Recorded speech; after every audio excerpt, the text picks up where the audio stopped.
Held at the Srimanta Shankaradeva International Auditorium in Guwahati. The event marked a significant milestone for the institution, celebrating the achievements of graduating students and highlighting the university's role in shaping the future of Assam's youth. The Chief Minister emphasized the importance of higher education in driving social and economic progress, while encouraging students to contribute meaningfully to the state and the nation. The ceremony reflected Cotton University's growing stature as a hub of academic excellence and innovation in the region. Welcome to you, sir. May I request Honorable Vice Chancellor to carry forward the proceedings. May I now request our guest of honor, Honorable Chief Minister of Assam, Dr. Himanta Biswa Sharma, to deliver his speech.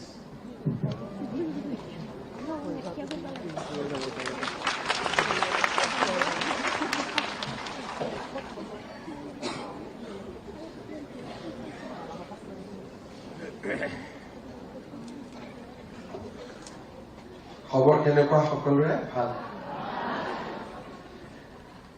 আমাৰ মাজত উপস্থিত cotton বিশ্ববিদ্যালয়ৰ আচাৰ্য অসমৰ মহামান্য ৰাজ্যপাল শ্ৰী লক্ষ্মণ প্ৰসাদ আচাৰ্য ডাঙৰীয়া cotton বিশ্ববিদ্যালয়ৰ উপাচাৰ্য প্ৰফেসৰ ৰমেশ চন্দ্ৰ ডেকা ডাঙৰীয়া এইমছ গুৱাহাটীৰ এক্সিকিউটিভ ডিৰেক্টৰ প্ৰফেসৰ অশোক পুৰাণিক ডাঙৰীয়া ডক্টৰ হীৰেন ডেকা ডাঙৰীয়া ডক্টৰ কল্যাণ হাজৰিকা ডাঙৰীয়া ডক্টৰ বেদান্ত বৰা ডাঙৰীয়া আজি আমাৰ এই কনভোকেশ্যনত উপস্থিত কটন বিশ্ববিদ্যালয়ৰ অধ্যাপক অধ্যাপিকা ডিন আৰু আজিৰ এই অনুষ্ঠানত উপস্থিত ছাত্ৰ ছাত্ৰী আৰু তেখেতসকলৰ অভিভাৱকসকল কটন বিশ্ববিদ্যালয়ৰ চতুৰ্থ সমাৱৰ্তনত উপস্থিত থাকিবলৈ পাই